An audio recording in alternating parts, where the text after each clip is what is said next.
네, 더 디베이트입니다. 오늘은 현대백화점의 2025년 하반기 전망을 놓고 한번 이야기 나눠보겠습니다.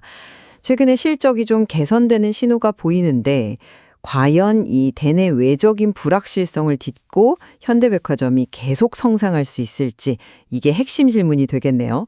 저는 그 긍정적인 회복 흐름하고 또 구체적인 성장 계획들을 봤을 때 성장 가능성이 충분하다 이렇게 보고 있습니다. 아, 글쎄요. 저는 조금 더 신중하게 접근해야 한다고 봅니다. 여전히 그 존재하는 위험 요인들, 또 구조적인 약점들이 있어서요. 이게 현대백화점의 발목을 잡을 가능성도 배제할 수는 없거든요. 우선 하반기 전망부터 보면요. 저는 상당히 밝다고 생각해요.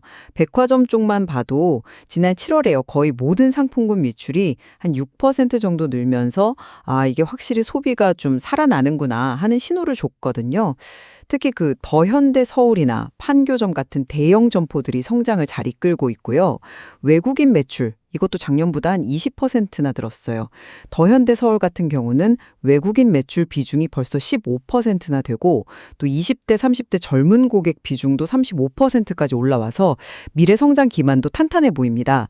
최근에 문 연 커넥트 현대 청주도 반응이 꽤 괜찮고요. 그리고 면세점 사업도 빼놓을 수 없죠. 동대문점을 정리하면서 연간 한 800억 원 규모의 구조적인 적자 부담을 완전히 덜어냈습니다. 이건 정말 큰 개선이에요. 그래서 하반기에는 손익분기점, 그러니까 BEP 달성도 충분히 가능해 보입니다. 비용 구조가 좋아졌다는 거죠. 자회사인 진우스도 보면 2분기 실적을 나름 잘 방어했고 경쟁사보다 유리한 19% 관세율 덕분에 가격 경쟁력도 어느 정도 지키고 있다고 판단됩니다. 여기에 더현대 광주나 부산 같은 대형 점포 확장 계획이라든지 아니면 주주들을 위한 자사주 소각, 배당 확대 약속 이런 것까지 고려하면 상당히 긍정적인 신호가 많다고 봅니다. 네, 긍정적인 부분들이 있는 건 저도 인정합니다. 하지만 저는 좀 다른 시각인데요. 백화점의 그 핵심이라고 할 수 있는 패션 부문, 이게 상반기 내내 매출이 3%나 줄었다는 점을 간과해선 안 됩니다. 7월에 6% 반등했다고 하셨는데 과연 이게 지속 가능한 흐름일까요? 작년 3분기 실적이 워낙 안 좋았기 때문에 나타나는 그 기저효과일 가능성도 있고요. 또 올 여름 유난히 더웠잖아요. 그런 이례적인 폭염 때문에 잠깐 나타난 현상일 수도 있습니다. 그리고 여전히 그 시계나 주얼리 같은 고가품 매출, 이게 25%나 늘었는데 여기에 너무 의존하는 모습도 좀 불안 요소라고 생각하고요. 면세점은 물론 동대문점 철수로 적자 폭은 줄였겠지만 연매출 6천억 원짜리 점포가 사라진 그 공백, 이게 생각보다 클 수 있습니다. 수익성을 높이려고 전략적으로 그 다이고 매출을 줄인 데다가 최근 환율 영향까지 겹쳐서요. 7월, 8월 하루 평균 매출이 2분기 57억 원보다 꽤 줄어든 40억 원 수준이라고 합니다. 무비자로 들어오는 외국인 관광객 효과가 얼마나 클지, 또 그분들이 실제로 와서 얼마나 구매할지, 이른바 객단가죠. 이것도 아직은 좀 불확실하다고 봅니다. 진우스 문제도 이게 간단치가 않은데요. 19% 관세율이 경쟁사보다 낮다고는 하지만 어쨌든 19% 관세는 현실적인 부담입니다. 이 때문에 3분기 매출 감소는 좀 불가피해 보이고요. 아마존 같은 대형 온라인 유통 채널과의 추가적인 가격 협상도 이게 쉽지 않을 가능성이 있습니다. 만약에 미국 소비가 예상보다 더 둔화된다면 지누스의 강점인 그 저렴한 가격이라는 매력도 상쇄될 우려가 있죠. 전반적인 경기 불확실성이나 또 소비 양극화 심화 가능성, 그리고 더현대 광주나 부산 같은 대형 점포 신규 투자에 따르는 재무 부담, 이런 위험 요소들도 여전히 남아있다고 생각합니다. 백화점 회복세를 너무 비관적으로만 보실 필요는 없을 것 같아요. 7월 반등이 단순한 기저효과나 날씨 덕분만은 아니라고 저는 봅니다. 더현대 모델 자체가 가진 그 경쟁력이 있잖아요. 그리고 꾸준히 늘어나는 외국인 방문객, 또 젊은 세대의 높은 호응, 이런 구조적인 변화가 분명히 뒷받침되고 있거든요. 게다가 이제 곧 10월에는 셀리네 같은 인기 명품 브랜드도 새로 들어오고 본격적인 가을 겨울 시즌이 시작되면 하반기 성장세는 저는 충분히 이어질 수 있다고 봅니다. 구조적인 변화라고 말씀하셨지만 정작 그 핵심인 패션 분야의 회복세는 아직 미약하다는 점, 이걸 좀 지적하고 싶습니다. 상반기 내내 부진했던 패션이 잠깐 반짝했지만 하반기 경기 둔화 우려가 커지는 상황에서 소비 심리가 다시 얼어붙을 가능성은 늘 열려 있거든요.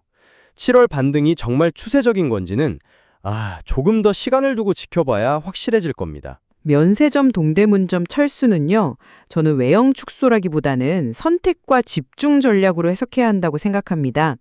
효율이 낮은 점포를 과감하게 정리해서 연 800억 원이라는 큰 적자를 줄이는 결정이었고요. 덕분에 비용 구조가 확실히 개선되면서 손익분기점 달성이 정말 눈앞에 온 겁니다. 그리고 늘어나는 무비자 입국객을 적극적으로 유치하고 또 백화점과 연계한 마케팅을 강화한다면 동대문점의 공백은 충분히 메울 수 있다고 봅니다. 글쎄요, 연 6천억 원이라는 매출 공백은 이게 현실적으로 무시하기 어려운 부분입니다. 말씀하신 대로 다이공 비중을 줄여서 수익성은 좀 개선될지 몰라도 전체적인 성장 규모 자체는 줄어들 수밖에 없는 구조거든요. 그리고 무비자 입국객이 늘어난다고 해도 과거에 큰손 역할을 했던 다이공만큼 구매력이 높을지는 솔직히 의문입니다. 예상보다 객단가가 낮을 가능성도 충분히 염두에 둬야 하고요. 진우스 관세 문제도 저는 충분히 관리 가능하다고 보는데요. 경쟁사보다 낮은 19% 관세율은 분명히 유리한 조건이고요. 이미 2분기에도 10% 추가 관세 부담이 있었지만 아마존과 협상을 잘해서 판매 가격을 6%나 올린 경험이 있습니다. 그만큼 저가 시장에서 입지가 탄탄하고 가격 협상력이 있다는 증거죠. 앞으로 추가 협상 여지도 충분히 있다고 생각합니다. 하지만 19%라는 관세율 자체가 결국 가벼운 부담은 아닙니다. 이것 때문에 3분기 실적 악화는 좀 불가피해 보이고요. 아마존과의 추가 협상 결과도 사실 장담할 수는 없는 상황입니다.